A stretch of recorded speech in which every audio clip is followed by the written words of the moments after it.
senhores vereadores, senhoras vereadoras, senhores e senhoras. Infelizmente, difícil fazer um debate qualificado, né, quando a gente precisa enfrentar, né, as fake news. Né?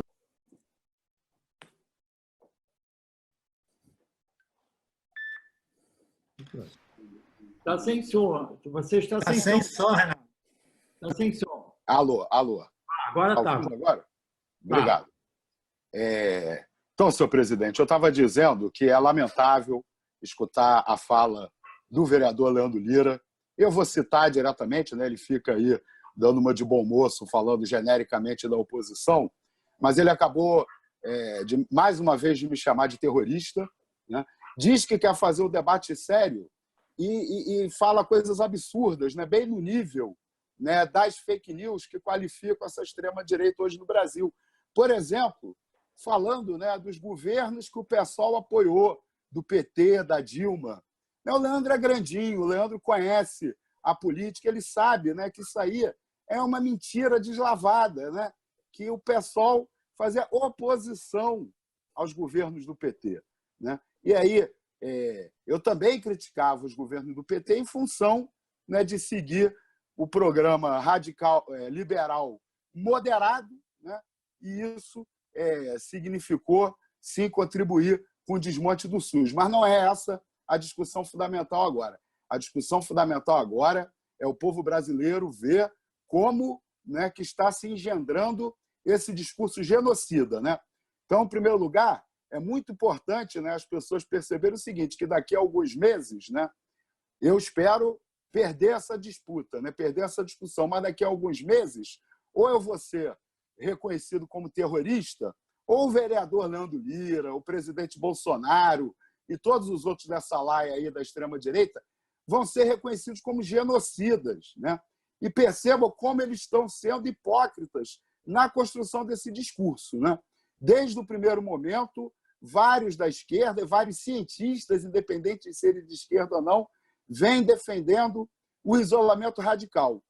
E desde o primeiro momento, né, a gente mostrou a nossa preocupação, né, em conseguir garantir esse isolamento social, reconhecendo que boa parte da nossa população terá dificuldade de fazer esse isolamento. Né? Então, um isolamento que precisa, para ser garantido, né, primeiro, né, que a turma aí que o Leandro Lira representa, né, que insiste em manter atividades econômicas não essenciais em funcionamento em função do lucro, essas pessoas têm que ser proibidas de manter as suas empresas abertas e, da mesma maneira, não podemos deixar nenhum templo, né, religioso de qualquer religião funcionando. Né? Só se discutiu paralisar o comércio, e mesmo assim nem todo o comércio. Né? Não se discute a paralisação da indústria, não se discute a paralisação das atividades não essenciais, né, de uma maneira geral. Então, para conquistar esse isolamento social, primeiro precisa enfrentar a turma que o Leandro Lira defende, né? Os empresários inescrupulosos que só querem saber do lucro. Né? Em segundo lugar, quer dizer, não é uma hierarquia, né? São coisas paralelas. Temos que garantir a sobrevivência de quem precisa trabalhar todo dia para comer.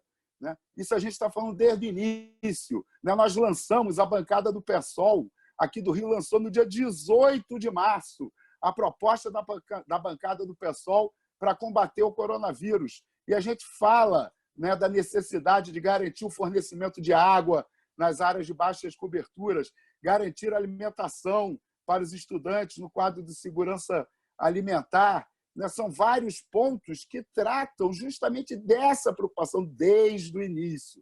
Desde o início. Agora, os genocidas, como o vereador Leandro Lira, o presidente Bolsonaro e essa laia da extrema-direita, os genocidas resolveram inventar que ou a gente deixa o povo trabalhar ou a gente vai matar o povo de fome.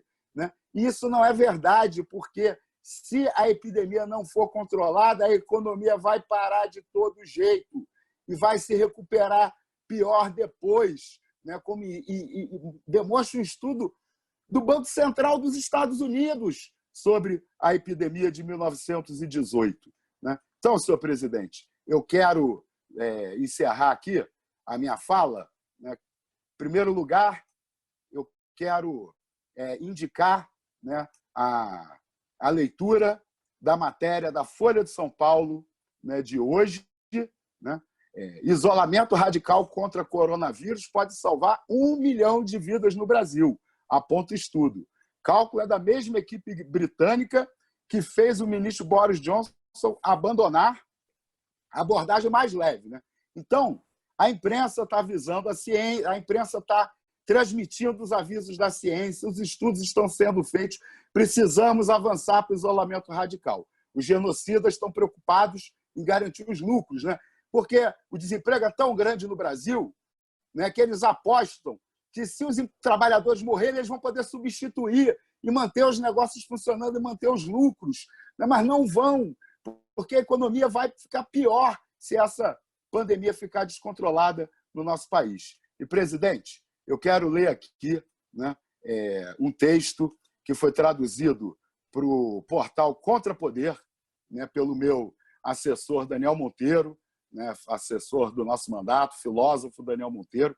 Ele traduziu o texto da Federação Anarquista de Turim, e eu quero ler aqui, porque acho que resume muito as preocupações da classe trabalhadora em todo o mundo, né, que não precisa enfrentar genocidas como Leandro Lira, né, Jair Bolsonaro e sua laia, só no Brasil. Né? Epidemia. Epidemia, massacre de Estado. Artigo da Federação Anarquista de Turim. Carros funerários estão alinhados em frente ao cemitério de Bergamo. Esta imagem, mais do que muitas outras, mostra-nos a realidade em toda a sua dureza. Não é possível nem deixar uma flor. Não foi possível acompanhá-los até o fim. Eles morreram sozinhos, lúcidos, afogando-se lentamente. Das janelas, em determinadas horas, as pessoas gritam, cantam, batem panelas e se reúnem em um espírito nacionalista evocado pelos políticos e pela mídia. Tudo irá bem, conseguiremos. O governo suspendeu, com decretos publicados em ritmo frenético, o debate, inclusive o fraco confronto democrático e o rito esgotado da democracia representativa. E alistou todos nós. Quem não obedece é um vetor de contaminação, um criminoso, um louco. Para deixar claro, cada um de nós é responsável por suas próprias ações. Os anarquistas sabem disso. Para nós, a responsabilidade individual por nossas próprias ações é o eixo de uma sociedade de liberdade e igualdade. Cuidar dos mais fracos, dos idosos, daqueles que, mais do que outros, arriscam suas vidas é um dever que sentimos com grande força, sempre, hoje, mais do que nunca. O dever igualmente forte é dizer a verdade. Essa verdade que, trancados dentro de casa em frente à televisão, nunca percebemos. No entanto, é, na maioria das vezes, visível para todos. Quem procura uma verdade oculta, uma conspiração sombria criada por seu vilão favorito, fecha os olhos para a realidade. Isso porque quem os abre luta para mudar a ordem do mundo injusto, violento, liberticida e assassino. Todos os dias, inclusive hoje, quando as pessoas ficam doentes e morrem, o governo italiano aplica 70 milhões de euros em gastos militares. Com os 70 milhões de euros gastos em apenas um dos 366 dias desse ano bissexto, 6 novos hospitais poderiam ser construídos e equipados. E restaria algo para as máscaras, os laboratórios de testes e cotonetes usados no exame completo. Um respirador custa 4 mil euros. Portanto, 17.500 respiradores poderiam ser comprados por dia, muito mais do que seria necessário agora. Nesses anos, todos os seguidos governos reduziram constantemente os gastos com a saúde, a prevenção e a vida de todos nós. No ano passado, segundo as estatísticas, a expectativa de vida caiu pela primeira vez. Muitos não têm dinheiro para pagar remédios, consultas e serviços especializados porque precisam pagar aluguel, alimentação e transporte. Fecharam pequenos hospitais, reduziram o número de médicos e enfermeiros, cortaram leitos, forçaram os profissionais de saúde a trabalhar horas extras para compensar os inúmeros buracos.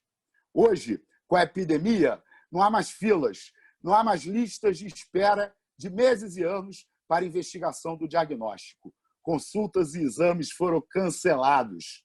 Faremos isso quando a epidemia passar. Quantas pessoas adoecem e morrem de tumores diagnosticáveis e curáveis?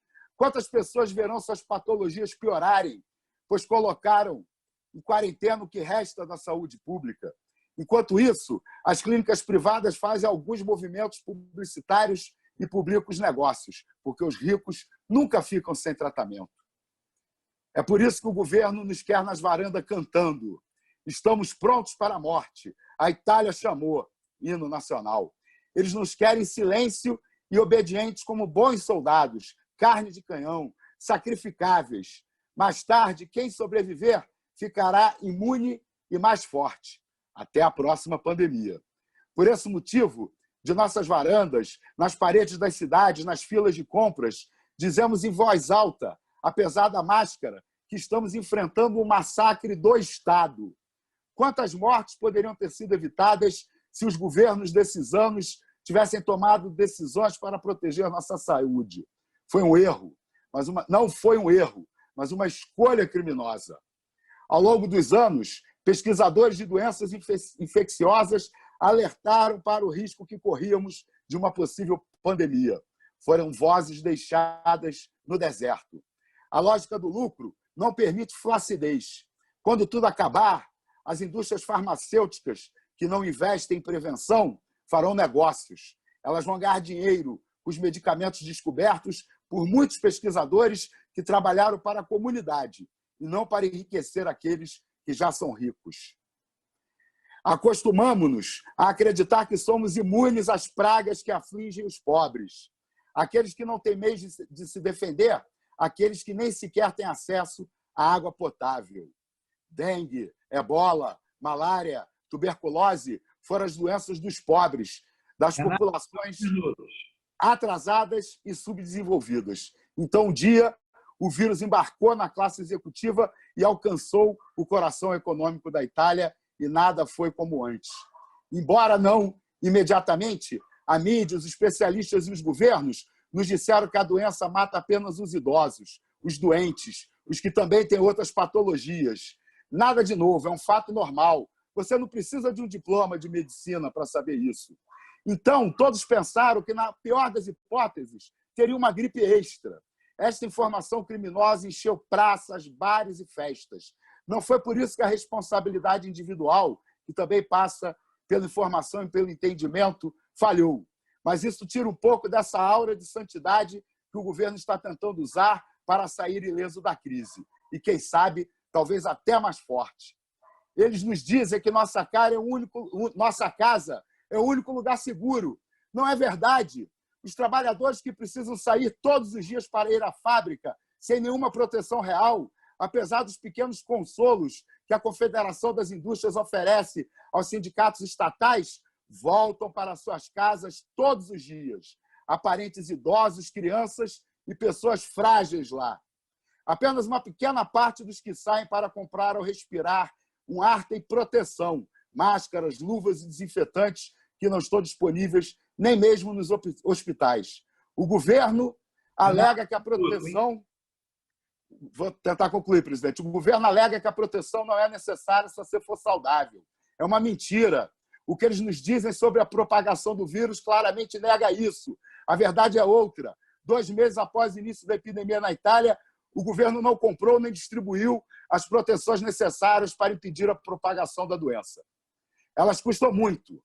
Na região de Piemonte, os clínicos gerais conversam por telefone com pessoas que têm febre, tosse, dor de garganta, convidando-as a tomar antipiréticos e a ficar em casa por 5 dias. Se piorarem, irão para o hospital. Ninguém é testado. Quem mora com esses pacientes fica preso. Não podem deixar os que sofrem e precisam de cuidados sozinhos, mas correm o risco de serem infectados se a doença respiratória for causada pelo coronavírus. Senhor presidente, função do tempo, eu gostaria que fosse declarado como lido, né, publicado no Diário da Câmara, e eu vou postar aqui na minha página o resto do texto. Eu só quero concluir dizendo, senhor presidente, que o Estado brasileiro também é um Estado genocida, também destruiu a saúde pública nas últimas décadas em função, na Itália, dos investimentos militares, aqui principalmente em função da política de juros da dívida pública.